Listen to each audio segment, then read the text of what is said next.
Good. Everybody's still awake.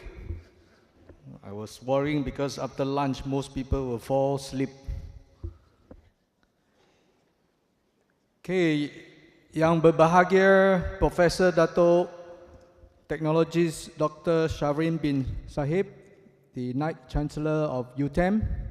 Yang berbahagia Profesor Dr. Aham bin Abdullah, Pengarah Bahagian Hubungan Industrial KPT, and I also told he's one of the brainchild behind the CEO at faculty, right? Yang berbahagia Profesor Dato Dr. Muhammad Razali bin Muhammad, Timbalan Knight Chancellor Akademik dan Antarabangsa UTeM. Yang berbahagia Profesor Dato Ewan Dr. Muhammad Jalani bin Muhammad Noor, Timbalan Knight Chancellor Pendidikan dan Inovasi UTeM. Yang berbahagia Profesor Dr. Goh Ong Sing, Penolong Knight Chancellor Jaringan Industrial dan Masyarakat UTeM. Yang berbahagia Profesor Dr. Muhammad Rizwan bin Nordin, Penolong Knight Chancellor Pembangunan dan Pengurusan Fasiliti UTeM.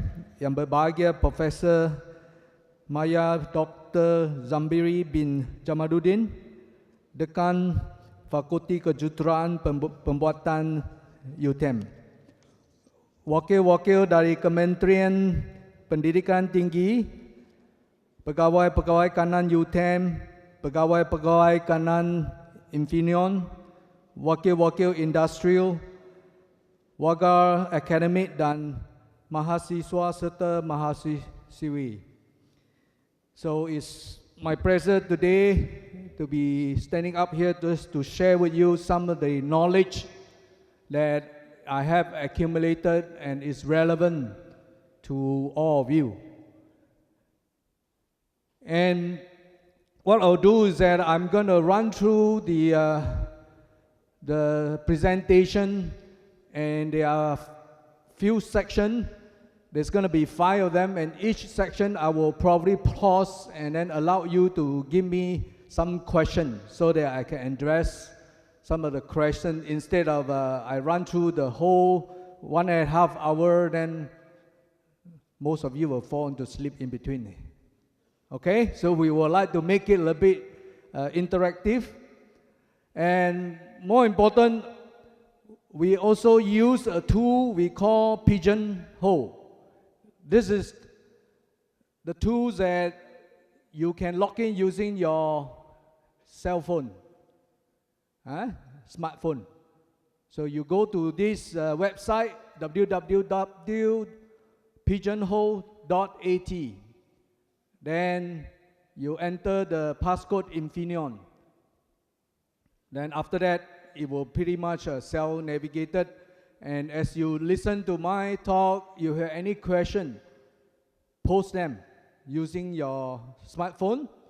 And for those who are not, a little bit shy to ask question, you can look at all the questions the audience had asked. You just vote, okay? So for those questions that are most voted, I will take them up and I will answer them in each of the sections that I completed. On top of it, we have also using this Kahoot tool, something I learned from our Mohi, Minister Dato Sri Idris Yusuf. He was using it, so I say, hey, why not? It's a very simple, very effective tool. And you need to go to this website again, www.kahoot.it. Okay, then you need to enter your cell phone number, okay? Because for those who answer the question with the faster speed, the higher score, you will be rewarded, okay? Because nowadays, all the young generation, they always, like to be rewarded. Unlike during my old days, that those who don't answer it right have to go and stay back. So now you are lucky, you got the present prize to be won if you answer them all right. Okay, So these are the price. So Infineon sponsor them. Yeah. So the first prize you're gonna carry away with the iPad, okay, and plus many other prizes that you'll win if you answer all the question right and also at the faster speed. So any of you do not understand, you need help, just raise your hand. I think they will come to you and help you to log on into this Kahoot. Okay? Okay, let's start. I'm going to start with the overview of the Industrial 4.0 and Internet of Things. Huh? I think all of us pretty much have heard about the Industrial 4.0. And the background behind is very simple. What is the business opportunity? All this Internet of Things is going to make human connected. And based on the study from this IDC, 4 billion by year 2020, 4 billion out of 6 billion world population is going to be connected through smartphone, internet. And all this is going to bring a lot of opportunity. In terms of business, you're going to create a business opportunity up to even $4 trillion US. So these are just an example that study come from the market that how Internet of Things grow will provide the business opportunity for all of us. Another study from the CEO of Cisco at the World Economic Forum, and they predict by year 2024, the economy created value for the global GDP is going to be amounted to 19 trillion billion US dollars. Another big number, another big opportunity for us to keep in mind. Okay, so what does this digitalization have offer us? It offer us many, many opportunities. Just to recap, right? Before this Apple iPhone was created, we were playing with the Nokia, remember? Everybody was playing Nokia. Anybody still carrying Nokia? I think you're malu to raise your hand. Because that is not the thing anymore. Because since 2007, Steve Jobs created this touch screen smartphone. That's where the internet access has exploded. The number of users has grown so big. And follow through that provide a platform where a lot of mobile applications are created. Okay? In fact, every now and then I used to still posting to my friend, hey, happy birthday. They start to curious. How do you know my birthday? I say very simple. I have one book that I keep. I record all this. It's called Facebook. So these are the apps. These are the apps that really go into this mobile phone where connect all the people. And you know how much of Facebook is making their business, right? These are the opportunity type of business that have created after the born of this smartphone. Similarly, there are many other applications, right? I personally like to use Waze. How many of you use Waze? Raise your hand. Yeah, right? In fact, Dr. Sharin was telling you about I have my new car, right? So my new car had built-in the GPS. I refuse to use it. It's so clumsy. But the Waze is so user-friendly, right? And that's the kind of application that actually come on board and bring human to be much more efficient. With Waze, I think it's so interactive. It can detect a traffic in any area. They will suggest for you to bypass and so on, and make you reaching your destiny in more predictable way. So this is just another example how the mobile application have brought to the human. One more thing is that I think a few weeks ago, I was giving a talks in MMU on pretty much the same topic. And it happened that there are a bunch of the law study students, and they were asking me, hey, how's the prospect for lawyer in the Industrial 4.0? I told them a bad news. I say, your future very gloomy. What happened is that, IBM Watson, right? They create this machine, IBM Watson. That machine are built in with all those database. You can consult any legal issue at any country free of charge. So the lawyer is going to be in trouble. So you have to be a very specialized in any lawyer study that you are in. Only then you are able to compete. So these are the evolve of the technology, and we had to bear that in mind.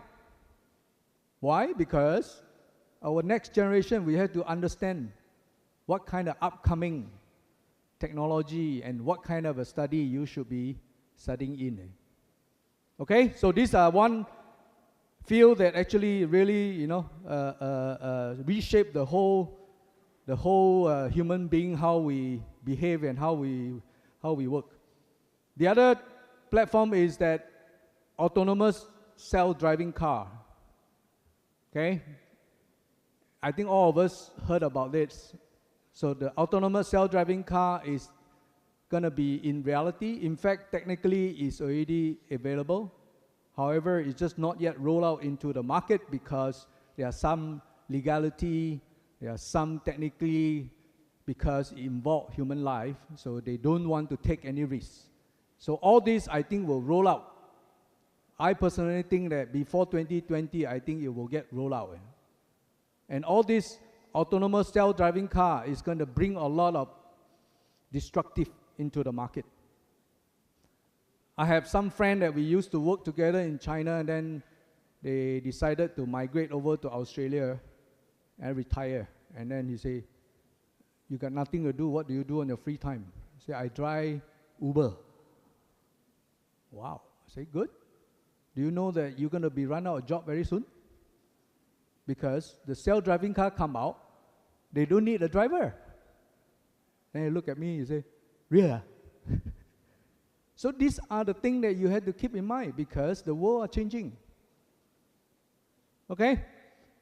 And with the technology, there are more changes coming up. Smart city, I think is the talk in many countries, including in Malaysia. We do have many cities we consider as a smart city. Like our Putrajaya, Cyberjaya, I think is classified as smart city. Iskandar in Johor also is classified as smart city. And also smart factory. And this is the key topic that in private company are talking about in Industrial 4.0. Okay, which I'm going to zoom in and then talk a little bit more about that. And bring into our own home. It's going to be also a smart home. And what does a smart home do? It just makes our home a little bit smarter rather than manually, we switch on our lighting. But with this smart home feature built in with all the sensor, as you walk away from any room, the light will switch off by itself. So all this will be very energy efficient. And so much so, even your refrigerator will be connected to the smart home system, and you keep track. When you run out of milk, they are auto order through the internet. So this is the type of technology that in developed countries are already available. Just for Malaysia, I think it's not yet imaginable. But it's just a matter of time it will come. So about smart home, by the way, we also, Infineon have many products that enable all these smart home applications. So for smart home, there are a prediction that it's going to be worth about 71 billion kind of business by year 2018. And it was 33 billion in 2013. So with a short period of 5 years, it actually more than double. So these are going to be another opportunity where the Industrial 4.0, where the Internet of Things will create it for all of us, and for a company like Infineon, where we have our product to provide this kind of smart home solution. So what's the Industrial 4.0 adoption by various countries? I think we all know, right? In Germany, in fact, Industrial 4.0 is where it was officially started. Yeah? I think back in 2010, it's already started that Industrial 4.0. And the largest economy in the world, United States, also rolled it up. They call it Industrial Internet of Things. Okay? Which is quite well known. I mean, Internet of Things is very a buzzword, but for industrial, it's more toward the Industrial Internet of Things. Then China. So China also roll out. They call it Made in China 2025. Right? Very down to earth. Okay? It's all for manufacturing. Then Britain also roll it out. They call it Fourth Industrial Revolution. Then in Soviet Union, they call it advanced manufacturing. So it's just a matter of time it will come. So Malaysia, our MITI is supposed to roll out the policy, right? So we are yet to define that. So it's upcoming. And they will be working on it. And they have been very hard and try to solicit a lot of input from the private sector like Infineon. I was invited by MIDA, you know. And I think they are still in middle of formulating the blueprint and how they're going to name it. And I personally think maybe we can call Malaysia Industrial Boleh. Okay, it's not official.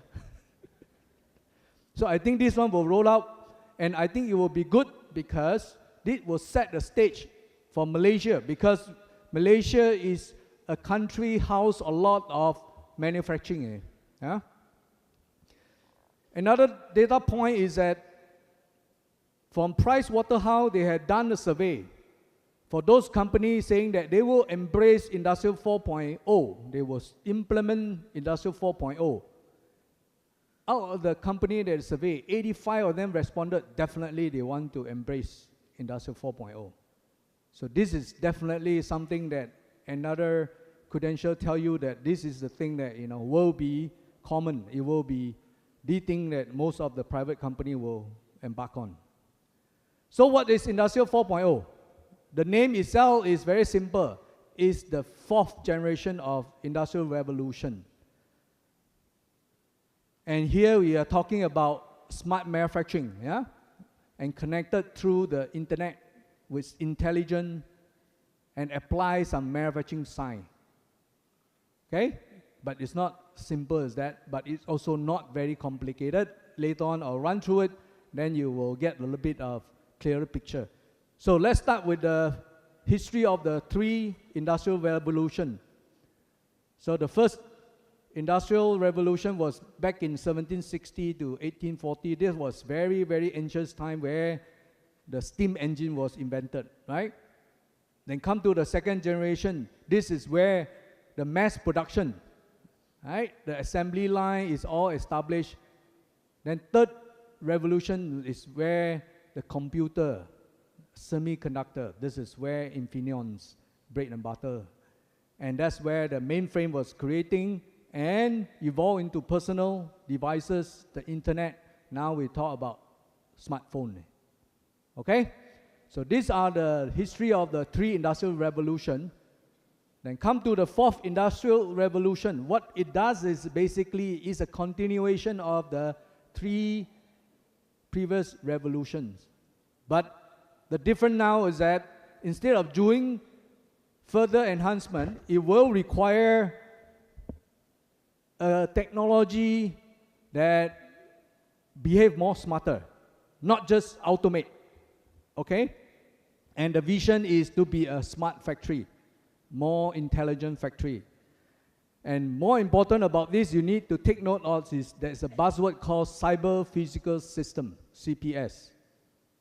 And I will go into the detail of that CPS. And that CPS is basically the concept behind all the Industrial 4.0. And this will require a lot of, machine learning, a lot from machine. They had to communicate between machine and man to machine. And eventually, The machine will be smarter. They can lead to automated decision making. And that's where the technology of AI, artificial intelligence, also come into the picture. Okay? Let's look at CPS. What is CPS? So the CPS, if you imagine, is very simple. There are three elements: the computation, the communication, and the control.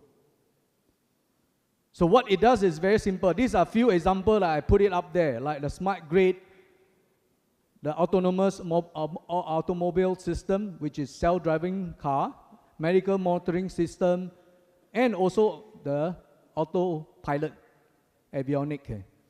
I think all of us take plane once in a while, right?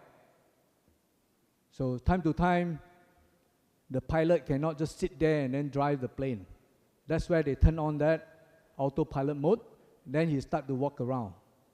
And he go around and greet with some of the passenger, of course, on the business class.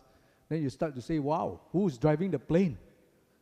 It's because this is a technology. The CPS technologies that enable the autopilot. Okay? And the same thing about the autonomous driving. So under the CPS of autonomous driving, the communication consists of basically all the sensor. It's sensing the car around it. They are sensing the direction, sensing any human in the surrounding. They feed it back to the microcontroller, which is the computation part of it. And with the algorithm, they start to process. Then an outcome is they will send a signal to control the car. Whether it be brake, whether it be accelerator, or even the steering. So that is a basic concept of CPS. And CPS is the main part that driving the Industrial 4.0. So I hope this will give you a simple way to understand the Industrial 4.0. Okay, so Industrial 4.0, it was originated in Germany, and it wasn't just a simple, buzzword, but there is an association, the Association of the German Mechanical and Plant Engineering.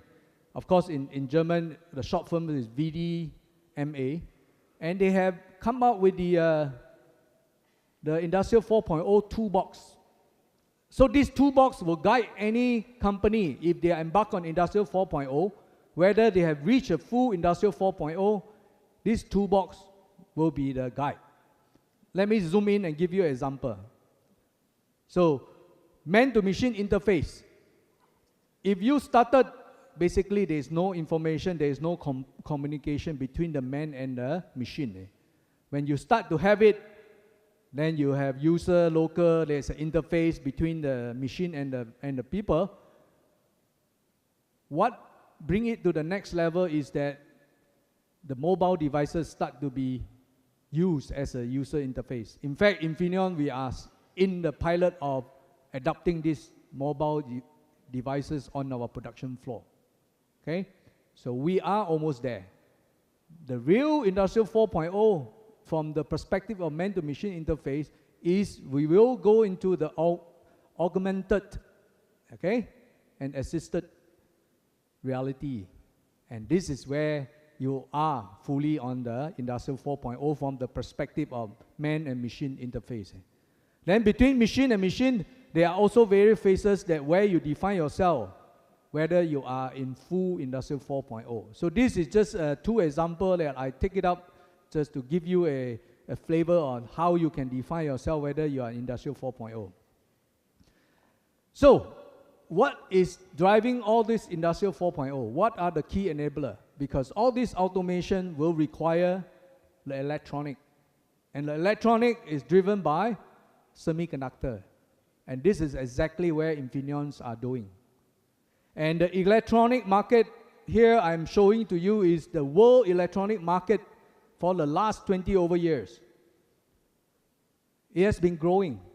Growing at the cumulative average growth rate annual of 5.4%.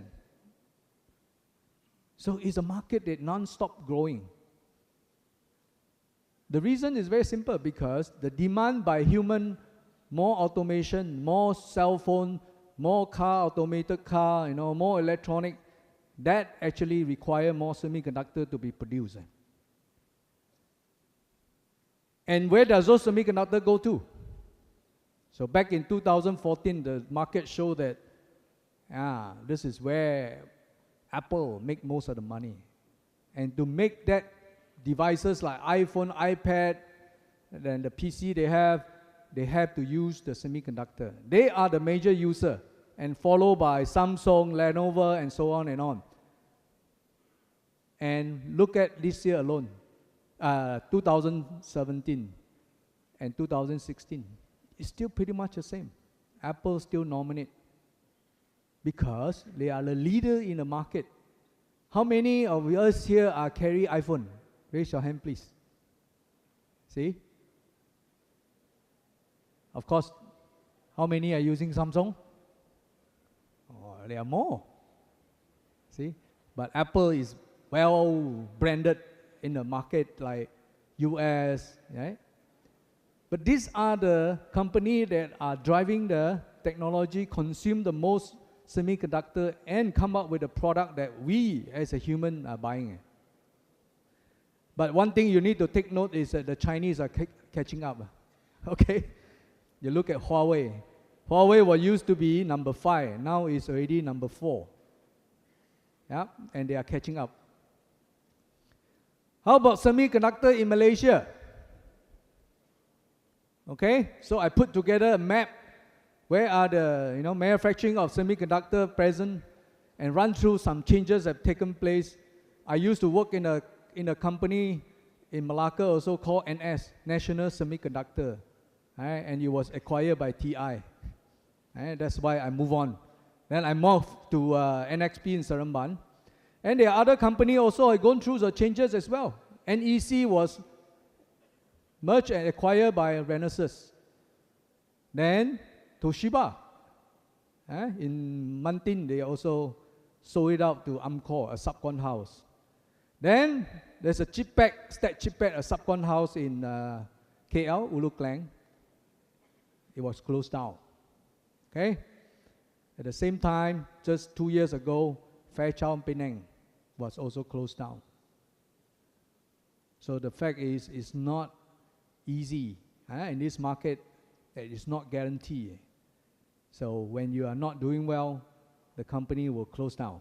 But at the same time, it was good news. We also have new company came in, Sandisk invested in Batu Kawan, right?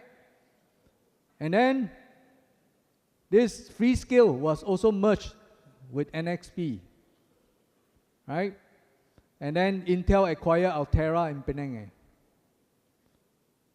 And then another good news is that Osram also just set up their front-end factory in Kulim. So these are the changes that are taking place.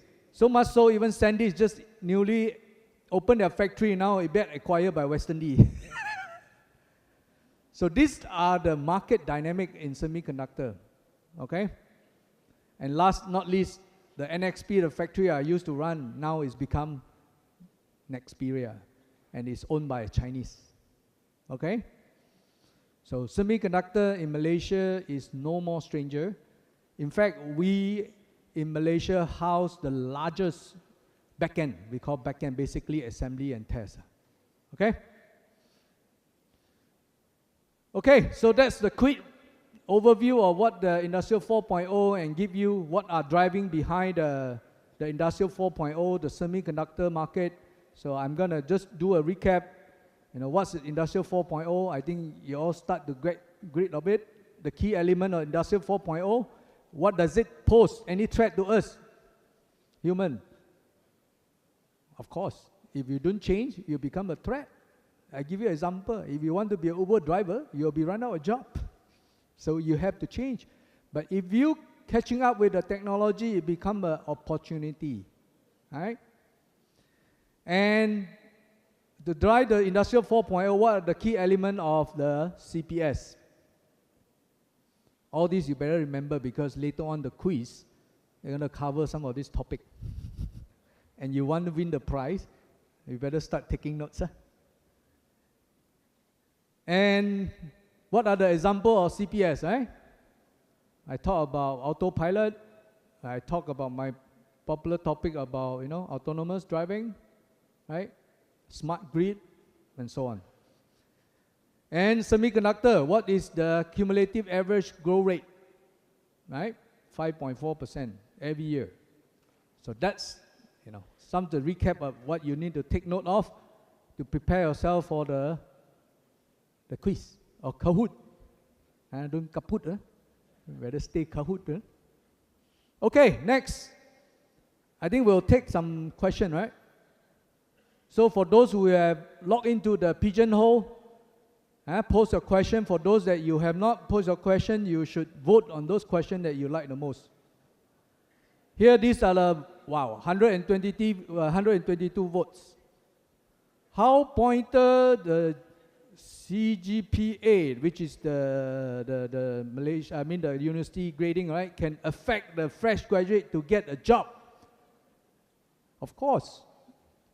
Because when you study, we cannot test your industrial experience, right? We will count on this CPGA.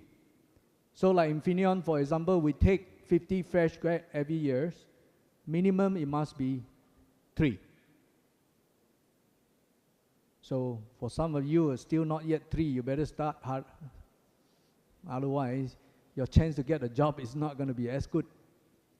Okay? So that's the relevancy of CPGA to get a job.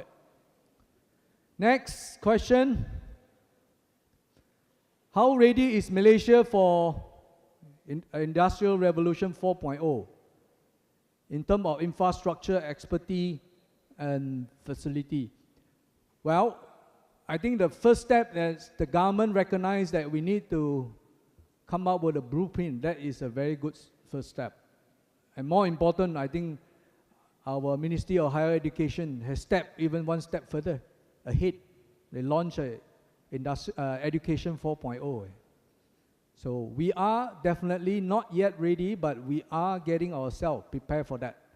And this is exactly what I'm doing today, is that just to bring the knowledge together and transfer to all of you so that you, after graduate, I think you are prepared. What is this Industrial 4.0 all about? And you also have to start picking up your knowledge, the study that will be facing with the Industrial 4.0. Okay. So I'll take one more question, then I'll move on to the next section. Between CGPA and experiences, which one you prefer to take as your worker? For example, an engineer. Of course, I'm looking at not either any or two. I'm looking at the attitude.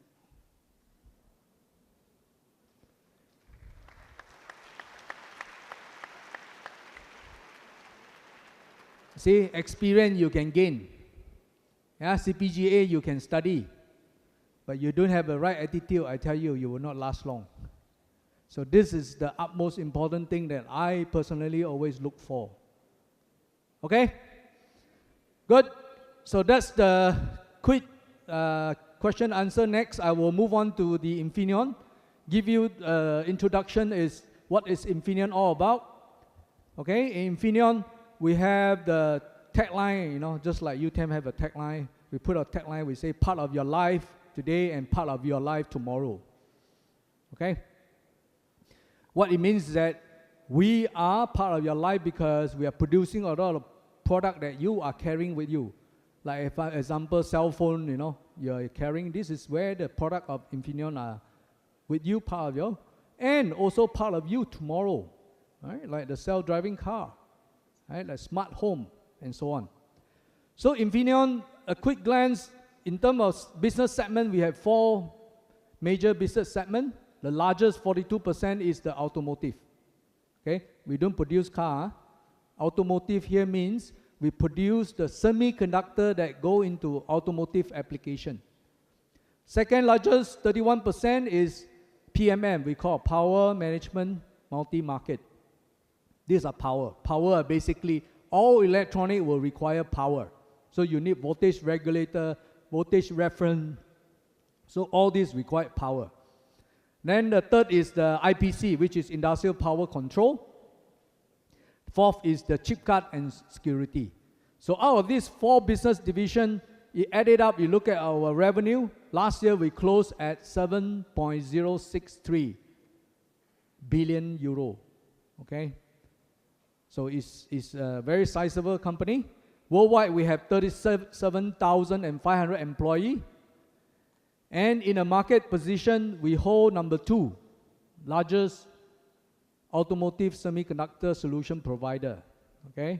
And in power, we are holding the leading position as number 1. And same thing with the smart card and IC. So if I zoom into the market position, who are the number 1? In automotive, of course, NXP lah. Okay? But bear in mind, NXP was, used to be 2 companies. There was Freescale and NXP, they merged last year. That's why they become number 1.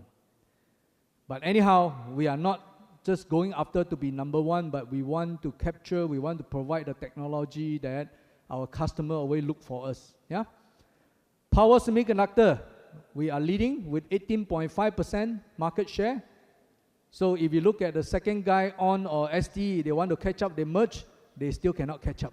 It's only 14.5%. So we are having a very strong position in power semiconductor. Then smart card and IC, we are also number 1 with a market share of 24.8, with NXP falling slightly behind, 0.6% of market share.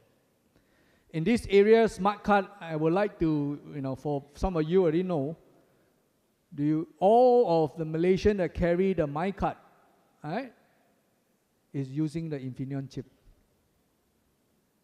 Okay, so this is the technology that Infineon have provided and closer to us in Malaysia. So in Infineon, we have the product that actually fit into this Industrial 4.0. In the perspective of CPS, of Cyber Physical System, we have the product that enable this. The advanced sensing capability, we have all the sensor. Okay? And so much so in Malacca, we have 4 manufacturing segments. One of the segments is doing nothing but just sensor. So all the sensors are produced in Malacca, and these are shipped to our customer worldwide, and it's used widely in the automotive. Okay? And then from the sensor is where the MCU, or stand for microcontroller units. This is where we also have a product and also manufacture in Malacca, microcontroller. And these are the brain behind a lot of the CPS system. Then on top of it, remember the third element, computation is basically equivalent to microcontroller. The communication are equivalent to the sensor. Then the third one is what? Remember the 3 elements of CPS? No, I just talked about computation, communication. The third one is control. Good. So the control is where it requires power IC that drive the actuator, right? To drive the brake, or drive the steering, drive the motor. And we have all these products all put together. More important, we have also the security system, the chip that actually make the system more secure so that it doesn't get hacked. Imagine that you are driving an autonomous car. All of a sudden, you want to go to KL, it send you to Singapore because somebody hacked. So this is also utmost important, and we have the solution for all this perspective. Let's zoom into automotive, which is the largest of Infineon, right? 42%. And in our automotive, our strategy is to provide the product, the semiconductor solution that drive the car forward in the 3 categories. We'll make car cleaner, which is 0 emission, right? Electrical car. It'll make the car safer, which is will have all the function of crash avoidance, right? The assist driving, and future eventually will be autonomous driving, self-driving. By then, there won't be any accident because the machine responds much faster than human. Okay? Then smart, basically I talk about security, the interconnect, where we also have a chipset to provide all this solution. Let's look at what we focus in. So we make the car safer. The function of accident avoidance is very simple. We have the sensor. So we have the product to send the car in front, the car, the back, the car, the side. Then we'll tell the microcontroller, which is also from Infineon. Then the microcontroller will process. They say, oh, I better hit the brake because you are running too fast. You're going to crash into the next car in front. Right? And that's where our power product will put the signal and activate all the brake and so on. So these are basically the CPS behind the car. Right? Then we are not just doing for ourselves, we partner with big players like BMW. Malaysia don't have yet i3. Right? i3 is one of the electrical vehicles that are very, very selling well, and is one of those leading edge technology has been released into the market. And inside here, you will find many, many of Infineon products that are used in this i3, from IGBT to CMOS to voltage regulator and so on. And all these components will enable like airbag control system, LED lighting, steering lock, okay, and even up to the extent of the wiper, and also the seat belt detractor. So the future is definitely going toward electrical car, right? And also autonomous driving.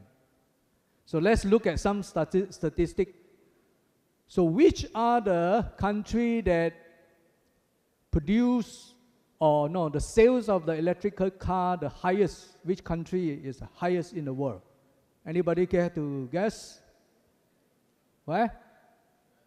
Definitely not Malaysia lah. US, good choice. Wrong, sorry. Where? Japan. Sorry, also wrong. China. Yeah, we used to look at China, Ulu, China is catching up. Okay, look at the statistic of all this. So before I go to that, there are some trends that I want to share with you. The car I'm driving, Volvo. So Volvo actually in 2017 already announced, by year 2020, they will no more produce a full combustion engine car. Which means it's just taking petrol, the engine. What they will produce in 2020 is all minimum is plug-in hybrid. Basically, it's an electrical car plus the combustion engine car. By 2023, GM have announced they plan to sell 21 models of the electrical car. Okay? And the company know, the future is all electric. And more important, the country like Norway, the parliament have passed the rule that they want all cars to be zero emission by 2025. So what kind of car will have zero emission? Electrical, right? Not even plug-in hybrid. Only electrical, full electrical car will have that functionality. And then by 2030, India also have announced they're going to ban the combustion engine car as well. And Volkswagen is going to produce 100% all electrical car. So these are the vision, these are the plan for many countries and many company car manufacturers will want to achieve. So it's just a matter of time it will come.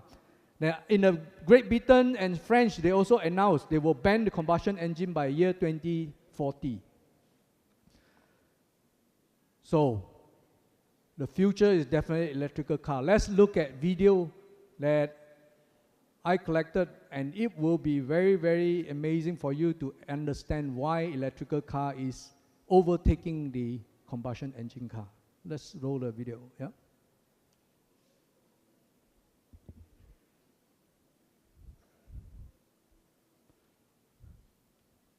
There's no sounds, huh? Is it? It's okay. Hundreds, if not thousands of parts. It's extremely complex. It has oil, coolant, an exhaust system that can rust out. It has endless amounts of emissions equipment. This is essentially the whole thing. What you have here is two electric motors. You got a differential that changes the power out to the axles that drive the wheels. And you have a battery pack that supplies power to the motors. Wow. That's it. Wow.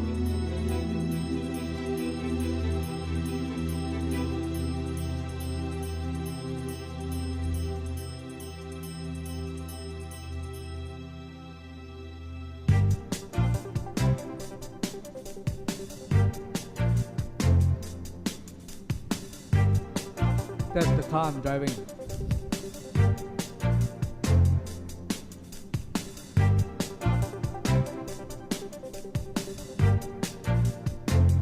See, this is a pledge from India, then French.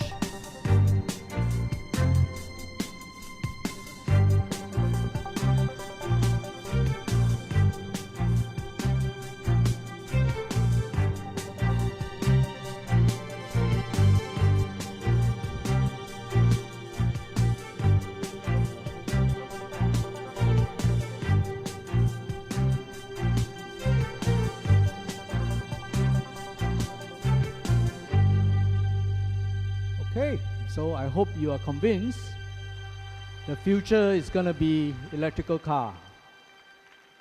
Okay? So I told you what's the country that produce and have the highest electrical car sales? China, with 640 over thousand car in 2016. Then followed by Europe.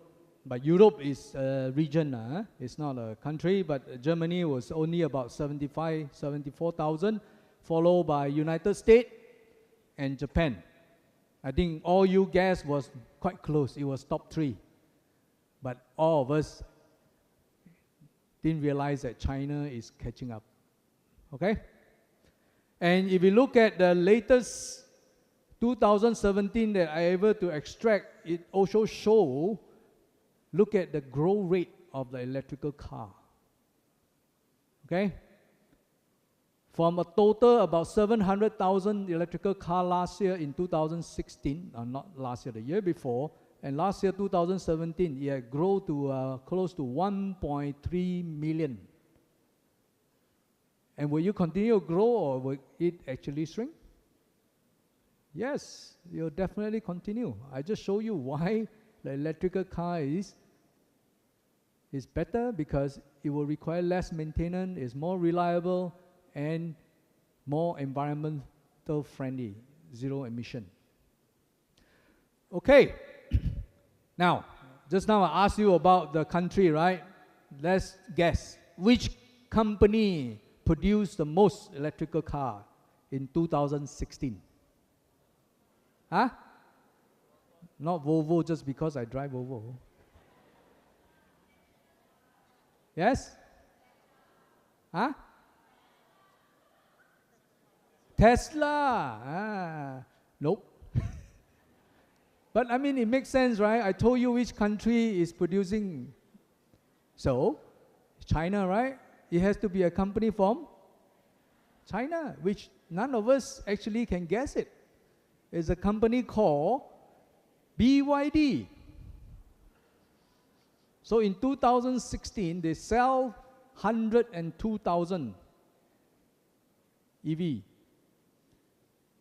So that is a company, right? But you look at the model that sold the highest was Nissan Leaf. Okay, this is a very compact and full electrical car. Tesla is also not falling behind.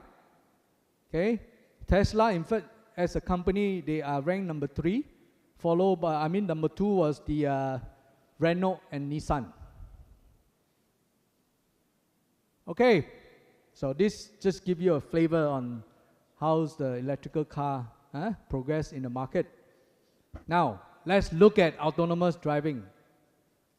The more I talk, I'm not sure you can convince. Let's show some video what it's going to be, looks like in the future. Okay, let's roll the video, yeah? And this video is made by Continental.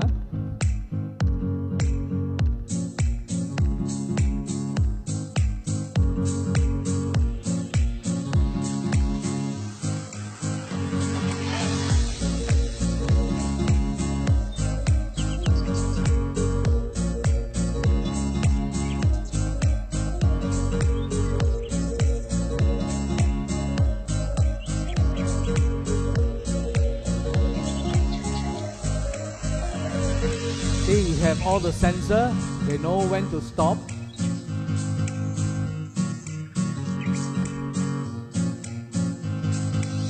More important, it has the connectivity.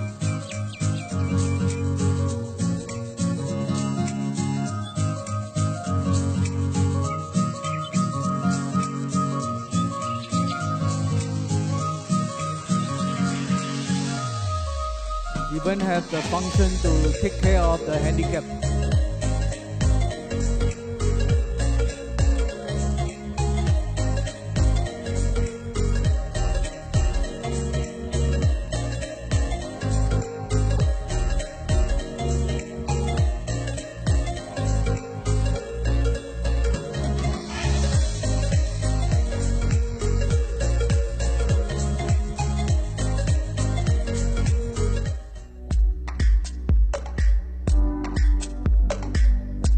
Okay, so this is the real full autonomous. Do you see any driver? See? So that is the full autonomous driving car. So will you want still own a car? By then I tell you, very few of us would like to own car. Especially in the city, you would not want to own car. So that is the futures. Yeah. Now let's zoom in on the autonomous driving, get a little bit technical. In the autonomous driving, all the car manufacturers, they come together with the standard.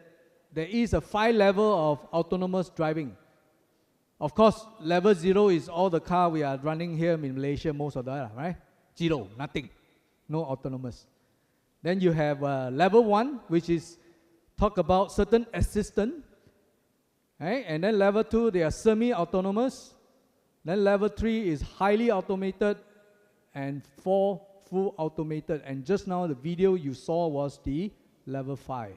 Let's go into a little bit detail on this. Don't need to read, I just summarize for you. So for the level 1, is basically talk about a driver assisted. Means that it assisting the driver. So one of the features that the car will be classified as level 1 is when your car has the function of adaptive cruise control. Okay? So what it does is that it can send the car in front, you set your speed, it will run to the speed limit if there's no car in front, but when it sends the car in front, it will activate the brake and then follow the car in front. So that is a level 1. Then what is level 2? Level 2 is, beside it control your accelerator and your brake system, it also control your steering. And that is exactly the car that I'm having, is level 2 autonomous. So basically, I can drive the car without even have to hold the steering. It will drive by itself. It has a sensor to sense the line.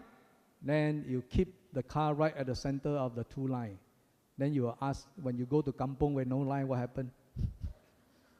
You still have to drive. Then when you come to a level 3, is where there's no hands. When the level 2, actually my car, I can hand-free, but the car built in the system, the regulation in Europe that you cannot hand-free for long, only 10 seconds. Okay? When you come to level 3, you can hand-free for a long time. So you do need to hold the steering. Come to level 4 is where it will drive by itself, where you can sleep. That's called safe to doze off. Then the level 5 is exactly what I just showed you, the car that without driver. So that is a simple distinction between 1, 2, 3, 4, 5. Yeah? Let's look at what's the car available in Malaysia. Now you know why I chose a Volvo. So I put together the car in a little bit a similar range for the S90, the XC90, the XC60 we just launched about a month ago. Then the X5 of BMW, and also BMW 530 series, and E-Class, the Mercedes E350, which is plug-in hybrid, and also a C350 as a plug-in hybrid, and the BMW 330e. Okay, and then I include Ioniq, but Ioniq is not a plug-in hybrid, but is a hybrid. Let's look at the spec. In terms of the full charge, the car can run how long? S90 can carry up to 50 kilometers, the highest. When you talk about horsepower, it has the highest horsepower, 407. And why you have the 4 horsepower of 407 is very simple. The design of Volvo, they have the combustion engine driving the front wheel, okay? And the electrical engine is driving the back wheel. So when you turn on the both engine, that's where you get the 407 horsepower. The combustion engine itself is only a 320 horsepower. Then you look at when you ran from 0 to 100, it's taking only 4.8 seconds. This is equivalent to a sport car. I haven't tested it, by the way. Then in terms of top speed, okay, it's equivalent to like E350 or even a C350, 250. Then the length is one of the longest, and the height is actually the XC90. And the most important, in terms of autonomous, all the Volvo have the level 2. Okay, now you know why I choose this car. And more important, why I choose this car is also, it has Infineon inside. Okay, we Infineon, we have the microcontroller we call Aurix, is our trademark. Right? It's a microcontroller that widely used in car. And that microcontroller is actually designed into the Volvo car. But we don't sell to Volvo directly. We in fact sell it to Siemens, right? And Siemens built the board, supply to Volvo. Okay? And you know, for the fun of it, I also collect some video driving just to give you a feel of it. So maybe we should play the video. So it's not theory anymore. Huh?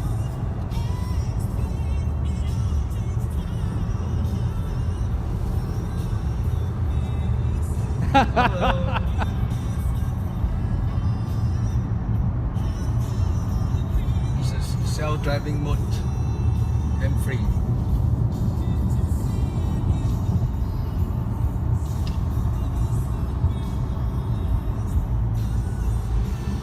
By the way, it was taken by my wife. It's cruising at the 100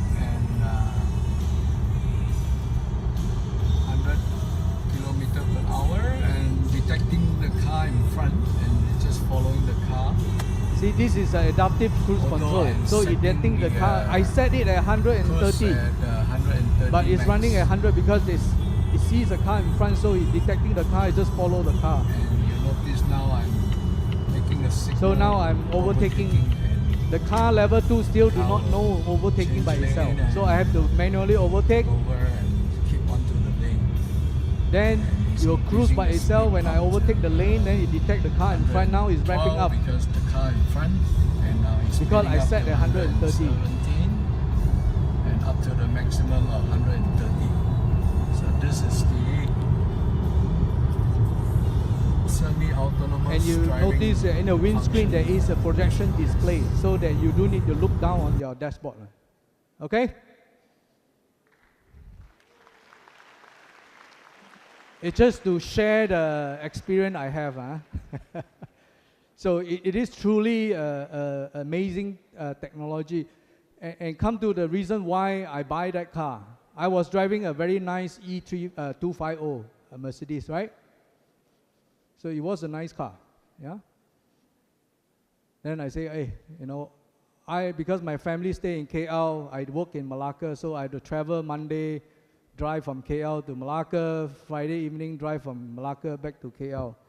Especially on Friday after work, it's getting very tired.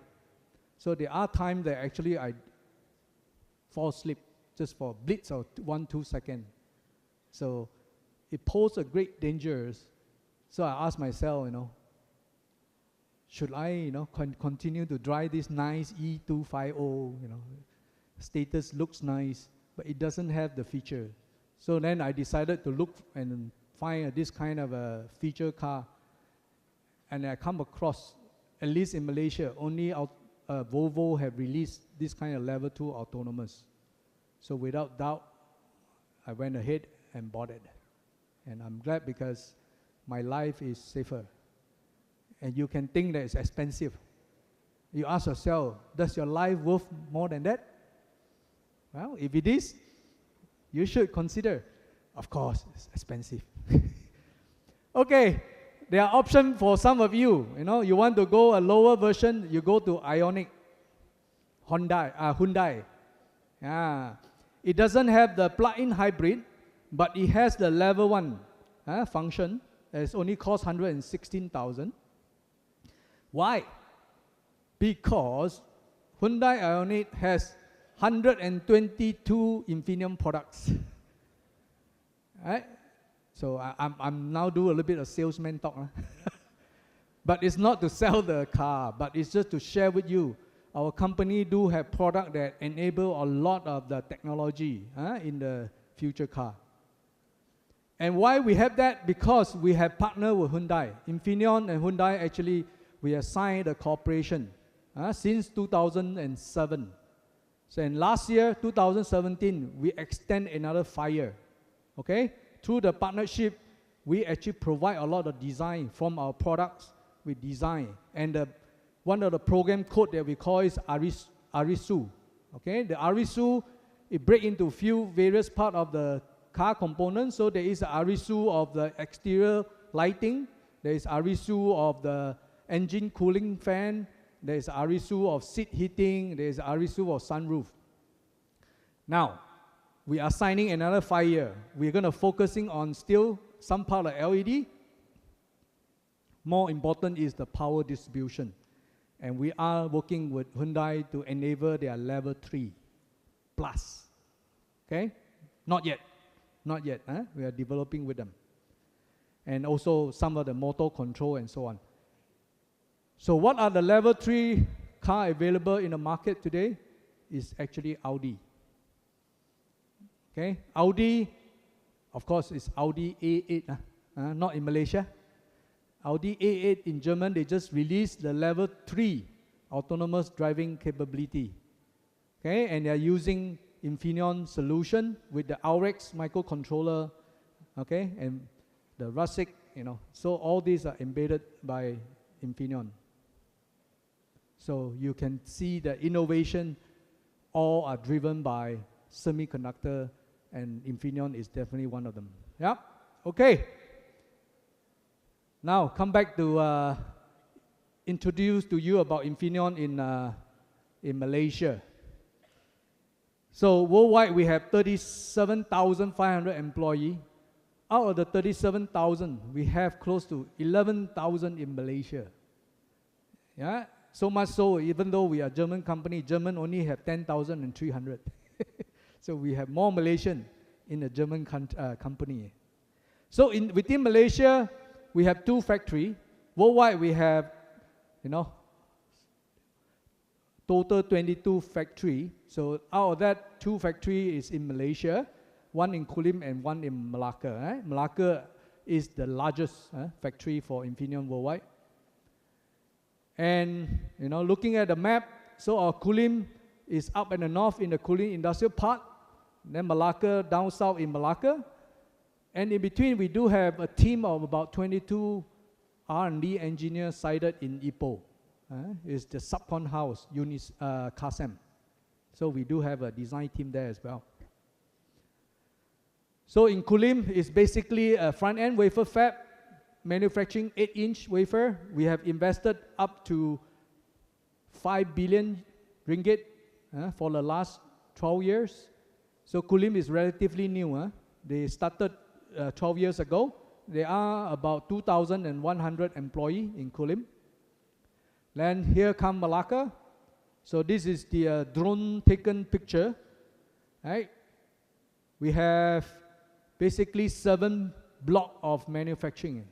So the latest block 7 and 8 was across the river. And so much so we had to build the bridge owned by Infineon. Right? So that is the history, and then we have started in Malacca since 1973. We have invested more than 7 billion ringgit up to date. Employee, as we stand today, is more than 8,900, and we're going to breach more than 9,000 by year end. Okay? And the product we manufacture in Malacca consists of power. Okay? Power, remember? The CPS I told you. The power is the one with driver actuating, right? So that is the part equivalent to the control of the CPS. Then we have a discrete. We also have a sensor. The sensor is a component under the CPS called communication, right? Then the logic. Logic is basically the computation, the microcontroller. Okay? And you look at the Infineon Malacca in terms of history of the volume. So the past 3 years, we have been growing. Last year, we grew by 24%. The volume was growing from 10.7 billion to last year, 13.3 billion. Okay, billion, if we divide, every day we are producing like 33 million units. Every day, 33 million of chips are shipped out worldwide. Okay? And this year, we are projecting that we will grow another 24%. But more important, we are not growing our headcount just by growing according to the volume. That's why you look at the headcount. Last year, a year before, we grow about only 4%, while the volume had grown 24%. So this is where the productivity, this is where automation, this is where Industrial 4.0 play a role. Okay? And this year, we will not grow so many, we will still grow about only 4%. And primarily, a lot of this growth, 4%, is coming from engineering. Okay? And if you look at the volume that Malacca manufacture, we have to serve our 4 business division. So in terms of the value add, which is direct correlate to the sales, 2 years ago, you can see 78% was delivered for ATV, which is automotive. Okay, and last year it increased to 80%. The other 20% are basically PMM and IPC. So in other words, Infineon Malacca is an automotive factory. And automotive is not a simple, it's not an easy industrial, because the quality demand is very, very high. And you know why? Because automotive is going to go toward full autonomous. When you go toward full autonomous, right, the electronic will be responsible for the human safety and human life. And that's why the automotive industrial market is very, very critical and very, very high expectation on quality control. Okay, for Malacca, this is the investment that we have invested in Infineon Malacca. Look at the last 8 years. So the average for the last 4 years, we are investing, I think, average about 100 million euro. Okay, 100 million euro. Last year, we invested 117 million euro. And that, you convert the ringgit, is $500 million minimum. And this year, we are projecting we will continue to grow, and we will grow to about 140 million euro. That is close to 600 million ringgit. Okay? And so much so, when we grow, we run out of space. So about in 2015, we acquired this so-called Block 8, and Block 7 and Block 8. So the Block 7 was existing building. We could not have time to tear it down, build a complete block. So we have to facilitate. We invested 25 million, and so we had to start production and produce product where our customer was waiting. Then we torn down the other block and built a Block 8. And it is a 5-story building, and we invested 240 million, just the infrastructure. And when we build this, we keep the Industrial 4.0 in mind. So we embrace the Industrial 4.0. Therefore, we design the infrastructure that ready for the future automation. And later on, I will go into some example that how we will automate in this particular Block 8. And all this expansion is not bringing just the economy, not just bringing the employment. More important is bringing employment, as I told you, the employment that are more highly value added. So you look at in terms of the global function headcount that we have in Malacca, their total last year was 843. Out of that, 468 are the R&D engineers. These are no more production. These are all R&D engineers, right? And we have 220 of IT. And these IT are not just doing IT for Malacca. The IT are serving for all Infineon worldwide. And we have a call center that operates 24 hours, you know. So while we are sleeping, German there working, they will call the call center if we answer by our employee in Malacca. See? I'm not sure you remember many years ago, American company like to have a call center in India, right? India also getting too expensive. So we are taking up this kind of role. Why? Because we in Malaysia, in Malacca, specific Infineon, we able to produce the result. We are able to convince our headquarters that we can be productive.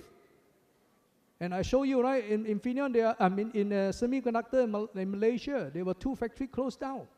So it's not as simple as just you are in Malaysia, you can operate well. Right? You have to have the right management, you have to have the right vision, and Industrial 4.0 is where you got to embark for the future. So this will tell you the opportunity that we are opening up for Malaysian, not just more operator, technician, but engineering. Yeah? And why is the R&D is important? You see, Malacca is the factory that keep on growing. We do have factory in Batam, Indonesia, right? But it's not growing. Why? Batam is not as old, but they're only about 20 years. But Batam is producing package that is 20 years old. Batam don't have the engineer that can do R&D developing the new package. They do. The problem when Batam engineer, when they become a good engineer, can do development, you know what they do, right?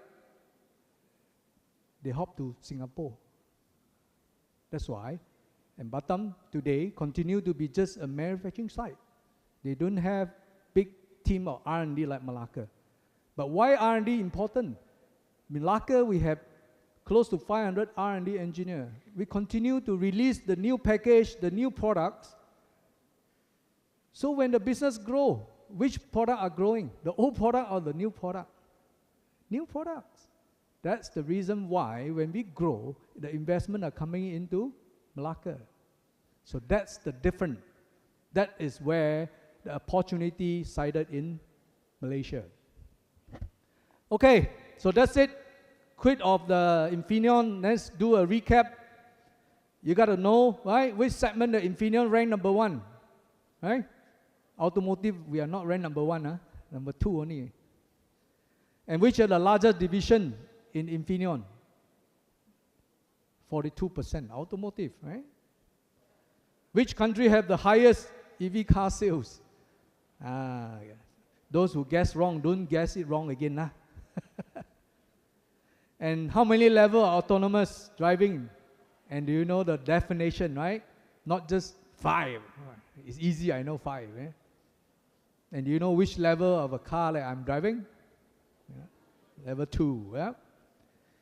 And how much Infineon had invested into the new Block 7 and 8? So, 100 million. So it's a lot of money, and these are posing a lot of opportunity for us in Malaysia. Okay, I will take some question through the pigeonhole. So for some of you who have posed the question, then I will take it up. Let's see, question number 1. How do we balance Industrial 4.0 and Internet of Things with human resources supply in Malaysia? Will it reduce the number of human jobs? As I told you, it will increase the value add, it will increase the engineering-centric kind of a job, but it will reduce dependency on the hard labor. And do you know, we still depend on a lot of foreign workers. So, do we want to have more foreign workers? You see? So we got to automate, send them home, right? Bring all the students, like all of you, into work on toward the Industrial 4.0. So it's a strike and balance, yeah? So it's more opportunity. Oh, call me sir. As an interviewer, what skill, mindset, or character do you expect from a UTeM graduate to do well in their job hunt? I think I already provided the answer, the attitude.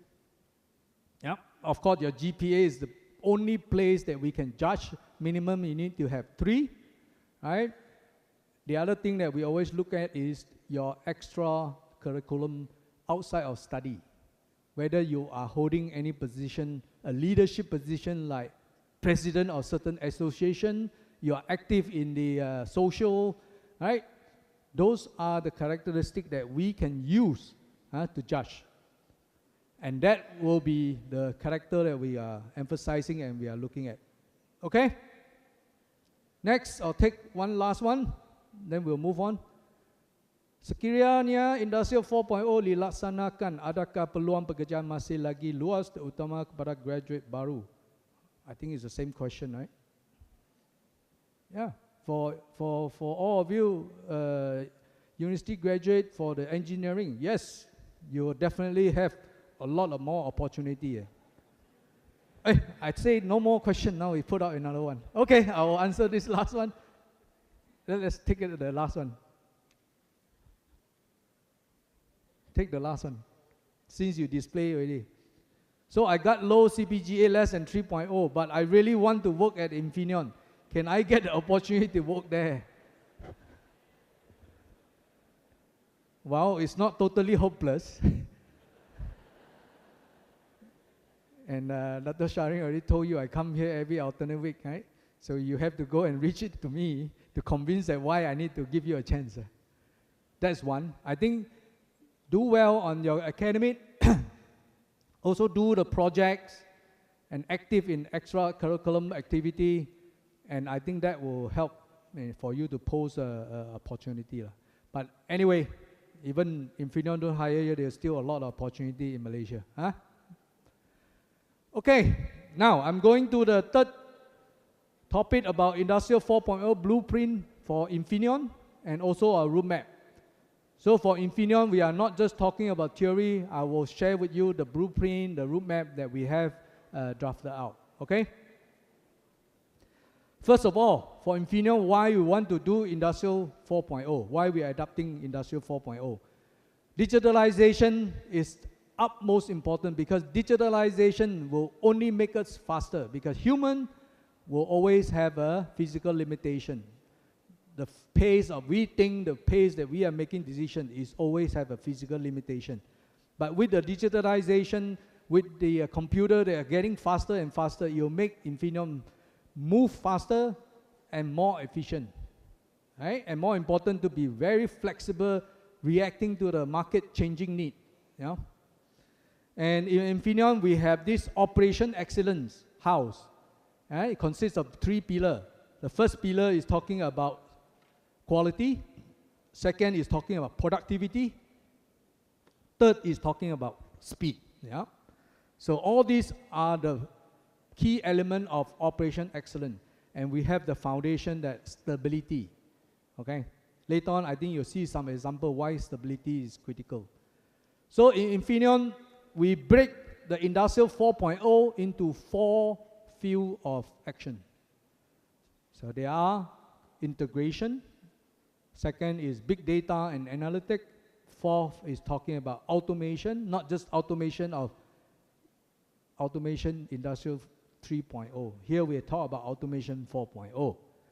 Then last not least is talking about digital working life. This is the future. We are not there yet. So eventually we will be working in a digital working life. Okay?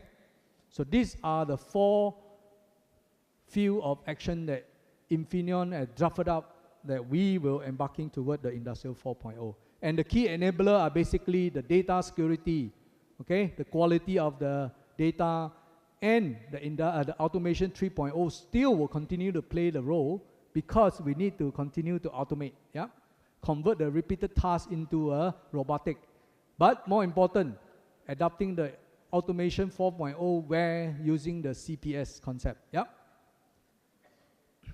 So all this, you know, is going to help us to be faster, respond to the time to market, and also operation excellence. Okay, let's start with integration. So the full integration basically integrate all the information from the whole value chain. The value chain here start from customer order from our inventory order from supplier, from a production whip, right, into a warehouse. And all this, if you integrated, the decision making is going to be very, very fast. Just a press a button, we know. When the order coming from customer, we can respond by when we can deliver. If you are still go back to the old age of pen and pencil, you're going to make so many calls, finding out from the warehouse how much material you have, find out from the production what's the scheduling. And by the time you respond to the customer says, sorry, I buy from other already. So this is one of the important of integration. Yeah? And this will require a lot of the horizontal and also vertical integration, and more important, also looking at the product life cycle management. Right? And Internet of Things is definitely the key to have all this information and integrate together. Second, big data and analytic. So we have been collecting a lot of data. It's not just collecting the data. And the data we collected is very unstructured, humongous of data, and they are all real time. Now what we need to have is an advanced analytic. Okay?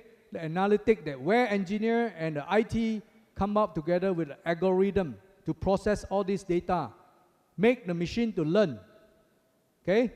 Able to do a predictive analysis that you know, okay, this machine, I need to stop it in another 1-2 hours time, otherwise it will break down. And that's kind of predictive maintenance will definitely keep the production continue to run without interruption. Yeah. And this big data analytic is going to make the analysis of this data, with the advanced algorithm, and is generate using the knowledge of the engineer in a factory. And most important, after you analyze all this data, you're supposed to convert them into action and decision. And that is what the algorithm, that's what the engineer will add the value. Automation 4.0. So here we are not talking about just converting repeated tasks into a robotic arm. Here we talk about machine devices are getting smart. Okay, they are connected, they are working together between the physical and the virtual world. So the cyber physical system, the CPS, is the way to go. Right? It's no more just convert this repeated task with all the robotic, you make it faster. But no, you have to build in with sensor, understand the environment, and make a decision and take action. Right? So these are the CPS application under the Industrial 4.0 automation. Then the automation of decision making. Many times we still decide by human. And very soon, the machine, which is actually driven by the algorithm, will able to make a decision. Okay? And last, the least ultimate field that we want to achieve is that we have a digital working life. Okay? It become a new way of collaboration, a new way of interacting between human and also machine. And this will require different kind of a skill set. Okay? The competency management, we have to build out how to manage the talents that we recruit, the talent where we manage, how to keep them, and to change their mindset, not just thinking of the old way, but looking at forward, and the leadership that we need to put in place. And more important, we are dealing with the ever-changing world. So we got to know how to manage change, not just walk into a change. So these are the, 4 field action that Infineon has drafted up in our arena for Industrial 4.0. Okay? And to achieve that 4 field action, we also have drafted out a very systematic 6 level of way to measure that. Okay? The first level you need to have is stable process, a stable production. And you also need to standardize your processes. Infineon had 22 factories worldwide. So each factory operates differently and it's not standardized. I think it's going to be a nightmare to do any automation. Okay? Then after that, you need to have the connection. This is where you connect machine, you connect human to machine, and the data analytic, all the big data information, then followed by knowledge knowledge of the engineer working in the factory, working in the sales, convert that knowledge, put it into the algorithm, then do a prediction. And more important, do automated decision making. So these are the systematic way how Infineon drafted out that we adopting the Industrial 4.0. Okay? So in Infineon front end, I told you about Dresden is already far ahead. They are definitely ahead from Malacca in terms of the manufacturing Industrial 4.0 adoption. So their information are all very real time. And plus, you go to the factory, you will not find any paper. Okay? And the materials is all identified with the either RFID or a chip card or whatever that you can track them without even need to refer to the paper. And then the human and the machine actually can interact collaboratively. And here there is a picture where our CEO was hosting. There is a Chancellor of Germany, Dr. Angela Merkel, that visiting our factory in Dresden. So few months ago, last year in I think September, after I attended the forum held by MIDA, I told them, okay, you should pay a visit to our factory in Germany. So they said, yeah. So they went away, contact the MIDA office in Germany, and then when they visit our Regensburg, okay, they visit the wrong factory. That is not the fully automate, right? After they came back, they really realized that, oh, that's not the factory that really, adopting the Industrial 4.0. Now, in April 10, okay, the CEO of MIDA, Dato Asman, is having their crew visiting our factory in Dresden. I think that is the right factory to visit, to visualize, to look at the real automated Industrial 4.0 factory. So these are the roadmap that we have drafted out for front end. Here we got 5 big factory for front end, and we have worked it out where we are today, our capability, and where we want to achieve in 2022. In various categories like transport system, like APC, which stands for Advanced Process Control Coverage, and so on. And this is a roadmap that we define as a company. And at various factories in various countries, you have various needs. For example, like in Kulim, where the labor is still relatively affordable, right? Therefore, you look at Kulim, today there is no robotic material handling. Do we plan to install in 2022? You look at the roadmap, nope. Because the robot is still expensive.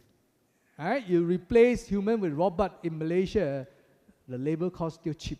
So therefore, we are not naive to just go and do automation. That's why we have to be very, very sensitive how we invest. And this is the part where the government will play a role. Right? And it's because the investment of robotics is so expensive, private company like us will look at the return on investment. So if we purely based on us, we will not automate. So this is one of the topic that I did, feedback to MIDA. Okay, for backend, these are the 7 major factory that we have. Start with the first one is Singapore, followed by Malacca, MAL, Wuxi, China, Czechblad in Hungary, Regensburg in Germany, Warstein in Germany also, and then Batam in Indonesia. So here we have the same kind of roadmap, how we want to achieve by year 2022 in various categories like workflow automation, the wheat flow automation, right, process control automation, right, and also looking at material handling automation. So you look at the material handling, so we are not going to go for 100%. Even Singapore, they're going to go to about 75% in year 2022. They are already half. In Malacca, we are only even 1/4. So these are the roadmap, the roadmap that we define, and from here we execute toward that roadmap so that we can achieve the status by year 2022. So for backend, what do we do? Smart manufacturing. We design the smart manufacturing in our system. First of all, we look at the human-oriented manufacturing management, how the human, behave, how we make decision. We learn, we convert that learning, we make it, automate it, so they are reliable, they are more repeatable, right? Faster. Most important, Industrial 4.0. It has to be better than human. After we have built the algorithm to convert all of repeated tasks, then we build in with AI with some intelligence that they can learn by itself. So that system is learning and becomes smarter. So in backend, this is the sixth level I told you, right? The maturity of Industrial 4.0 automation. So you can see on the left-hand side, these are the traditional manufacturing control, where today a lot of the decision making is all human decision, right? Prediction also done by human. The knowledge is all individual knowledge and so on. We move forward what we want to achieve from quality perspective, from the personal efficiency perspective, productivity, from equipment efficiency, and even delivery. At each level, what kind of achievement that we want to achieve, right, as we progressing to the under this pyramid framework. So for backend, we are basically looking at OEE management. OEE stands for Overall Equipment Efficiency Management. What we want is all the machine. By the way, in backend, we have 7,000 plus machines worldwide. Okay? And we have a team here in Malacca under FI. Okay? FI is basically traditional IT. We convert them into FI, we call Factory Integration. And these are the team that formerly IT are linking all the machine so that they can communicate machine to machine. So we already connected all the 7,000 plus machine, and we can know each of the machine how they perform. And we can know which factory is using the machine we access. So if we want to invest, we say that factory bottom underutilized that machine, transfer it over. That is how the information are being used and how its integration help us to do that. Same thing with the cycle time and also time delivery management. And this is enabled from the customer order. We place it in the system will able to trace it, look at the WIP, look at the die bank, look at the machine status. They were able to predict by when the product can be delivered. And by then we can promise our customer. And we predict it correct, customer confidence level improve, they'll come back and order from us. So that is another area that where the automation can be used to improve the reliability of our delivery. Then same thing with yield and quality management, okay? Getting a little bit technical, I can see some of you already falling into sleep. Okay, so just to do a recap, then we'll take some pigeonhole question and answer. So what are the 4 field action for Infineon Industrial 4.0? I think you all should know by now, right? First is what? Integration. Second, big data, right? Big data is just one part of it, the analytic, right? The advanced analytic. Third is the automation 4.0. And lastly, the digital working life. So what is the prerequisite of Industrial 4.0 at Infineon? Remember the pyramid? Yeah? Everybody is falling asleep already. You better remember, because this will come out in the Kahoot question. You want to win the prize, you better remember all this. And what's the highest level Industrial 4.0 at Infineon? Remember the pyramid?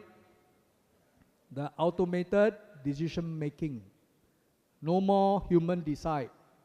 The machine will make a decision. Yeah? And why Infineon is actively adopting Industrial 4.0? Right? It's very simple. We have to cope, we have to be more efficient, we have to improve our time. Our time to market, we have to improve our productivity and so on. Okay, I'll now go into the example in Malacca, what we plan for this Industrial 4.0, what are the projects we have, then we'll end with the key effect, challenges, and opportunity. So I'm going to run it a little bit fast. So these are examples that we have planned into our Block 8. It's called ASRS, stands for Automated Storage Retrieval System, and AMHS basically stands for Automated Material Handling System. So remember I showed you block 8, right? We have 4 floors of production, first floor until 4th floor. The ground floor is our logistic, and the top floor is our offices, right? Today our material handling is go through by forklift. It's very common, you see in our factory. And then human go and put a trolley, right? So what we want to achieve is that we already gazetted the space for this ASRS, right? There's a corner there, we already gazetted the space, we'll build up, and this structure do not require a full load structure. We are not putting machine, we're just putting the material. From there, we'll design, this is the right-hand corner is where the ASRS, then the production floor, we will build in with this ASRS, automated, there's no human to go and look for it. And within this production area, we will build with the Wi-Fi that we can actually, have automated material handling transport conveyor. Okay? And let's give you some animation later on. Then we have a control tower, there's auto scheduling.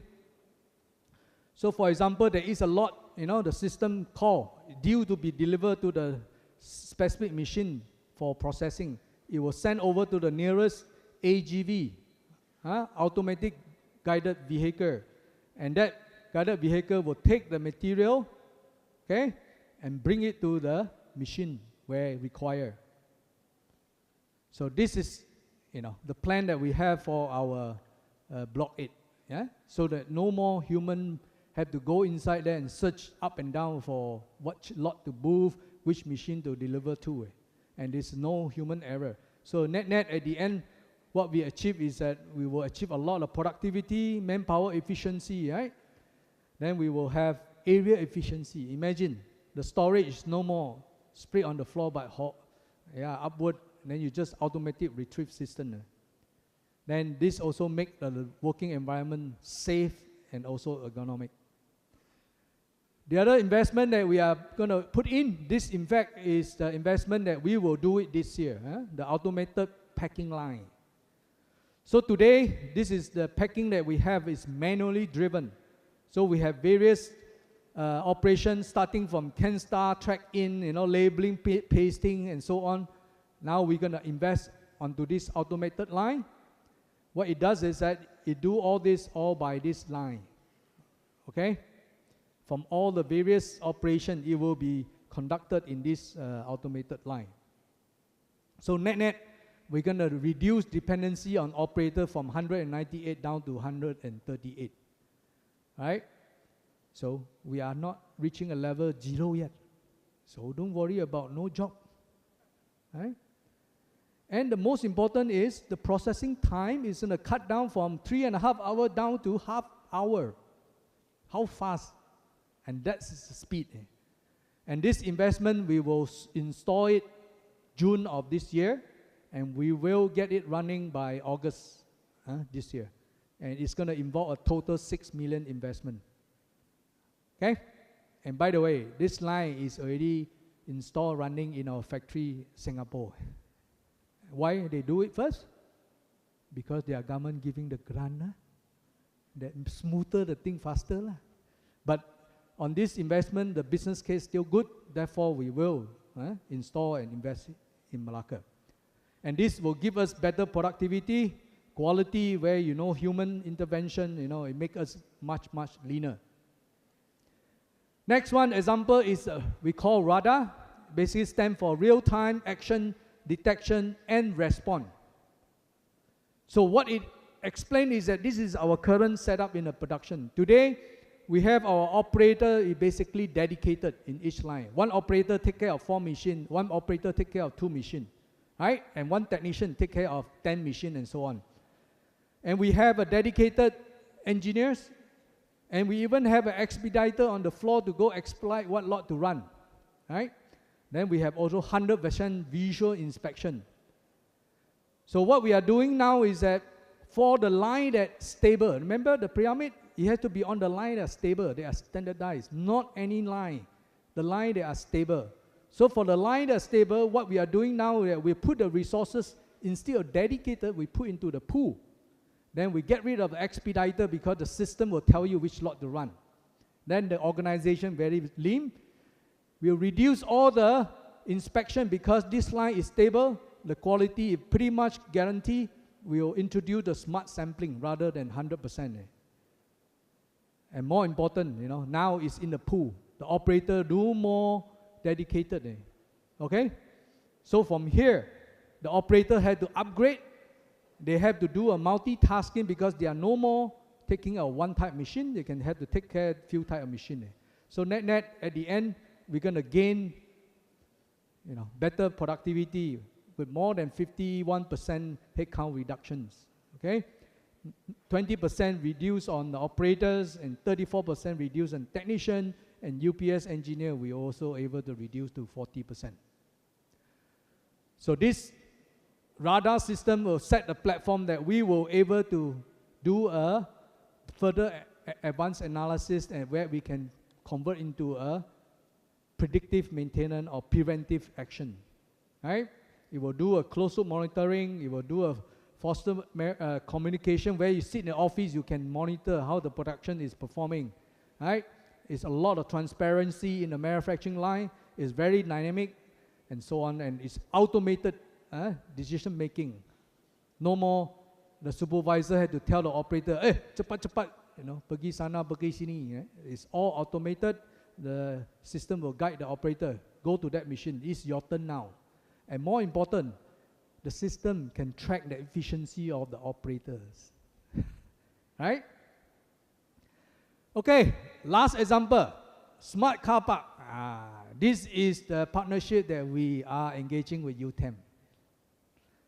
So in Infineon Malacca, we have close to 9,000 employees. So imagine number of cars we have, right? So total we have 2,067 number of car park.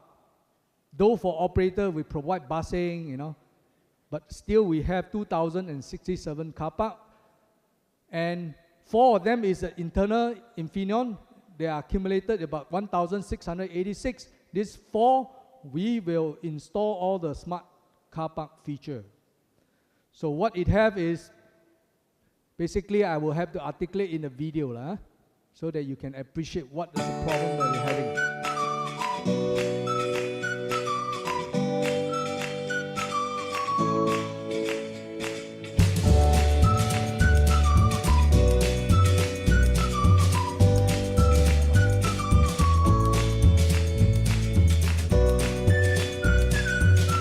The car park is full.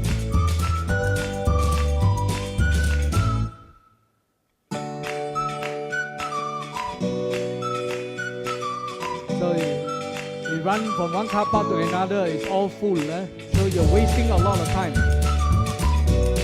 So now we want to install this kind of a system.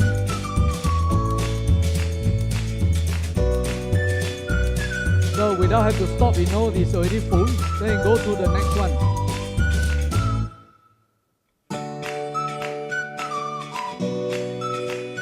Even better, on block 8 or car park, we have able to assign what lot that you're gonna be parking in.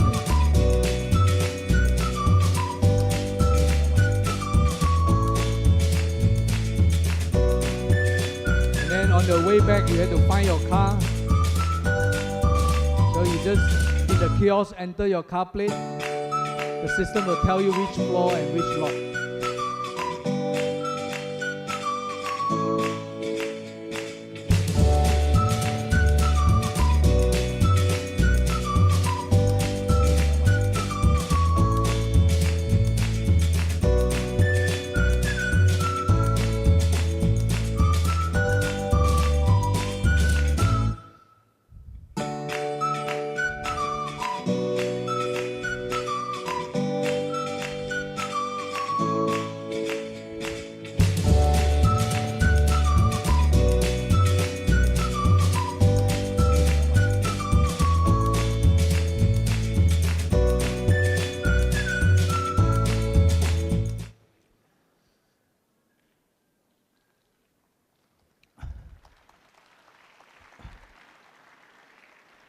So we will not do this all by ourselves. We also look for the supplier, and none of them saying they can do it.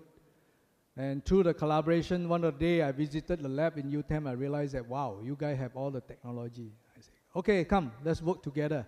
So now we're going to get the UTeM team.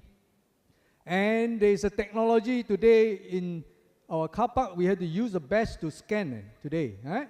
So future, UTeM already have a technology. There's a CCTV installed, they can read your car plate. So you don't need to scan. So the car plate, you will know this car is authorized to park or not.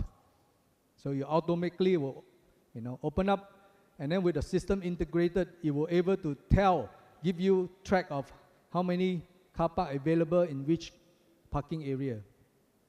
And we also now going to develop mobile apps. But this one not free lah.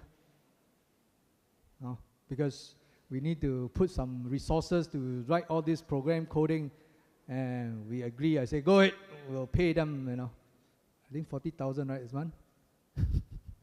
Huh? More? Oh, okay. Okay, so we collaborate, because if you get a supplier, it's going to cost us a bum. So we will get this done. So eventually we're going to have mobile apps. Before they come into the factory, they're driving, got out of work, they will look at it. I know which car park is still available. I book. See? So don't need to go running around which car park to look for. Okay, so these are the example of collaboration. So it's really exciting. We are not coming here to give you lecture. We are here also doing a real practical work together. So here I'd like to thank Dr. Goh for linking all us together on this. And we do not stop here. There are other plans that we have. One of them is our worldwide warehouse, also looking at automation 4.0. I will not go in because it's too much of a slide. I think we are running out of time. We're also now looking at smart security system. And through my visit, we also realized that your team had developed this face recognition system. Right? Today, in fact, face recognition system has been widely used in China even, right? So why not? We use that instead of using the badge. Using the badge, sometimes they can fake it, right?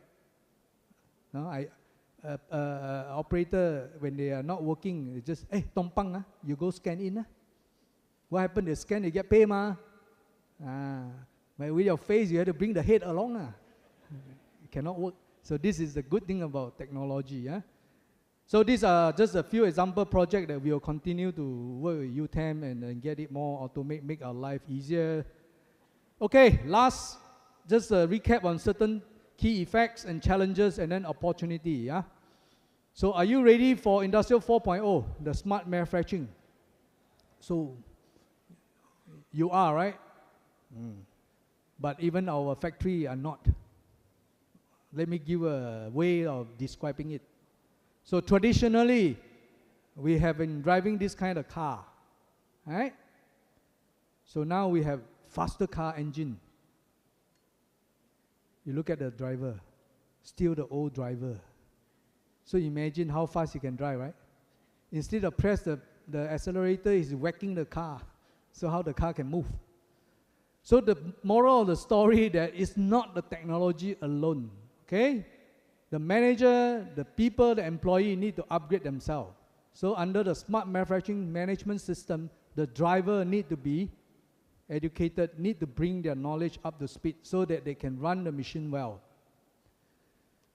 So after all this implementation of smart manufacturing, right, the performance you will not necessarily see improve because the user need to know how to use it, know how to embrace it, and the work method have to change. If the management are not understanding the new system they put in place, they do not change it, you will not realize the improvement. And there are a lot of systems, they are being automated, the user just don't care about it, then you will see a partial implementation, and therefore, you will not fully realize the saving. So the key enabler is that the smart manufacturing competency has to be there. So the manager need to be educated. And the factory integration the capability is just make sure the effective integration. So this is the moral of the story, that it's not simple as just investing on the technology. Otherwise, many companies can just hire some automation company, go in and just automate. Because Industrial 4.0 is not talking about automate. We as a user need to teach the machine to learn, teach the machine to be smarter. I think that's what the Industrial 4.0 about. So that will pose a lot of impact from economically. I think the country will get impact, the business. You know, that's why we invited some of the suppliers to understand where we are going, so the supplier know. You need to partner us, they need to automate, okay? Then the national level and the global level, I think this is the awareness is bringing up, and more important is the society. Right? The individual, the graduate, like all of you, you need to understand what is upcoming. So the potential implication, I think I already showed you. I don't need to run through again. It's going to be a lot of robot-assisted production. There's going to be a lot of predictive maintenance, and so on. So what kind of skill set that is going to be available, relevant? So you look at 2015, number one, complex problem solving. Still true. Okay, in the future, Industrial 4.0, you still need to have the capability to solve a complex problem. Now, the second most important is critical thinking. It was number 4. Why? Because your critical thinking will enable you to teach the machine, come up with an algorithm, right? Not just do a routine work. Number 3, creativity. You have to be creative, okay? We still have a lot of people. You still know how to manage people. So don't worry, the people will still be around, right? You will still have to manage a lot of people. And it's going to be a lot of coordination, because a lot of teamwork. You have to deal with IT, you have to deal with maintenance, and so on. So all the coordination will still relevant. So this will give you a perspective, what are the skill set that we're going to be evolving and changing in the future. So you can look at like negotiation in the future. Negotiation has dropped down from 5 to 9. What to negotiate? You negotiate with the machine. Okay? Okay. So these are the challenges and concerns, of course. We all know. I think from earlier, there are a few questions already asked, lost a job. Don't worry. There's still, plenty of job around. But most important, it's going to be highly value-added job. This is where the graduate people like you is going to be the future. And the top management awareness is very, very important. I already showed you how they are driving an F1 car if you don't have the right driver. Then the security and the regulation from the government is going to be set a stage for how the Industrial 4.0 roll out in Malaysia as well. Okay? And to sum it up, I already kind of said, what are the key challenges? In Malaysia, the labor cost is still relatively cheap, right? So the Industrial 4.0, the investment is not cheap. Therefore, the return on investment will take longer. So therefore, it's not easy for a private company like Infineon to just go all out and invest on automation of Industrial 4.0. And therefore, the government play a vital role. I already give you an example. Why our Singapore factory were able to implement all the automation ahead of us. Because the governments are very, very business savvy. They provide a lot of incentive to foreign investment company like Infineon, so that they start investing a lot of automation. Okay? I think this is the part that we Malaysian government can do more. And more important, to people like all of you, to the professor, to myself, I think we need the knowledge, we need the competency. So the industrial is going to move forward to this direction. We had to have the right people. And the good thing is that our Ministry of Higher Education already launched the Education 4.0. This is a very, very good step forward. And this is going to pose a lot of opportunity for our local university. Okay, so that's it.